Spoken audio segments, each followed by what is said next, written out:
এবং আজকে অঙ্গীকারবদ্ধ হব আমাদের জীবনে আর কোনোদিন যেন আমরা যেইভাবে বিগত জীবন আমরা কাটাইছি এইভাবে যেন আমাদের জীবন আর না চলে। অর্থাৎ অনেকেই নামাজ না পড়ে জীবন কাটাইছেন, মিথ্যা বলার মধ্যে দিয়ে জীবন কাটাইছেন, সুদ ঘুষের মধ্যে দিয়ে জীবন কাটাইছেন। এইভাবে যত অন্যায় বা ইসলাম বহির্ভূত কাজ ছিল এই সব কাজ থেকে আমরা আজকে তওবা করব, আল্লাহর কাছে ফিরে আসবো। আজকে থেকে শপথ গ্রহণ করব যাতে আগামীতে আমার হায়াত থাকা পর্যন্ত আর ইসলাম বহির্ভূত কোনো কাজ আমার জীবনে যেন সংঘটিত না হয়। এইভাবে করে আল্লাহর কাছে আমরা চেয়ে নিব, ক্ষমা চাবো, আল্লাহর কাছে শুকরিয়া আদায় করার জন্য আসছি। বিশেষ করে যারা রোজাদার, যারা আমরা রোজা থাকা অবস্থায় রোজা থেকে আজকে ঈদের ভিতরে আমরা নামাজ পড়ার জন্য আসছি, আজকে তাদের জন্য খুশির দিন। আল্লাহ রাসূল বলেন লিসাইমি ফারহাতান ফারহাতুন ইনদা ফিতরিহি ওয়া ফারহাতুন ইনদা লিকাই রাব্বি।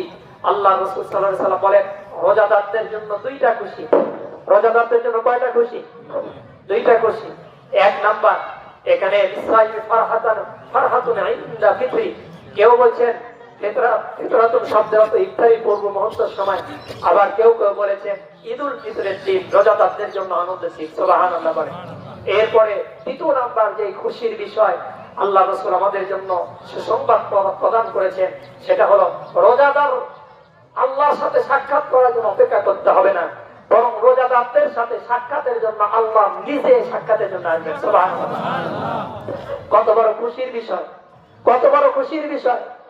অন্যান্য জান্নাতীরা জান্নাতের বিভিন্ন গেট থাকবে, তারা সেই গেটে যাবে, কিন্তু জান্নাতি রোজাদার যারা হবে, রোজাদার জান্নাতি যারা হবে তাদের জন্য স্পেশাল জান্নাতের একটা গেট আল্লাহ পাক আমাদের জন্য বাজেট করছেন, যেই গেটের নাম সুবহানাল্লাহ বলেন। এই রাইয়ান নামক দরজা দিয়ে আর কেউ প্রবেশ করতে পারবে না রোজাদার ছাড়া। সুবহানাল্লাহ বলেন। এত সম্মান আল্লাহ পাক রোজাদারদেরকে দান করেছেন, যার কারণে আল্লাহ পাক বলে সমস্ত ইবাদত গুলো তারা করে থাকে তাদের নিজের জন্য। যদি দান করে থাকে নিজের জন্য, নামাজ পড়ে থাকে নিজের জন্য, হজ করে থাকে নিজের জন্য, যাকাত দিয়ে থাকে নিজের জন্য, উন্নয়নমূলক বান্দার হকের ক্ষেত্রে যে কাজ করে থাকে বান্দার হকের ক্ষেত্রে করে সেটাও নিজের জন্য। কিন্তু হে বান্দা, তোমরা কি জানো যে তোমরা একটা ইবাদত করো সেটা তোমার নিজের জন্য নয়, বরং সেটা আমি আল্লাহর জন্য। বলেন সুবহানাল্লাহ। ওই ইবাদত আর অন্য কোনো ইবাদত নয়, সেই ইবাদতটা ছিল হলো রমজান মাসের রোজা। সুবহানাল্লাহ।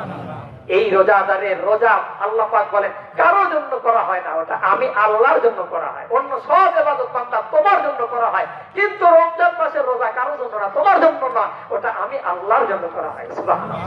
এই জন্যই হাদিসে কুদসির ভিতরে বলছেন আস-সাওমু লি ওয়া আনা আজযিউ বিহি, রোজা যেহেতু আমি আল্লাহর জন্য